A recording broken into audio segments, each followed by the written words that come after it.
Navruz yangilanish, yosharish ayyomi.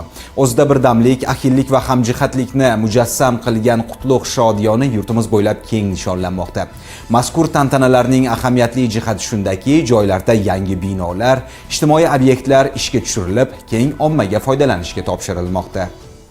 Navruz shukuhi kezib yurgan kunlarda yurtimizda amalga oshirilayotgan bunyodkorlik ishlari yangilanish va qadriyatlar uyg'unligining yorqin ifodasiga aylanmoqda. Toshkent tumanida barpo etilgan yangi ijtimoiy obyektlarning ochilish marosimlari milliy urf-odatlar, xalq o'yinlari va bayramona ruh bilan uyg'un holda o'tkazilib, mahallalarga o'ziga xos shukuh va fayz bag'ishladi. Hududda amalga oshirilgan yirik loyihalardan yana biri zamonaviy ichimlik suvi ta'minoti tizimidir. Barpo etilgan va rekonstruksiya qilingan suv inshooti natijasida aholi uzluksiz va sifatli toza ichimlik suvi bilan ta'minlanadi. Navruz shukuhi bilan uyg'unlashgan bu bunyodkorlik ishlari yangi O'zbekiston qiyofasini mahallalarga olib kirib, xalqimiz farovonligi va kelajak avlod uchun mustahkam poydevor yaratmoqda.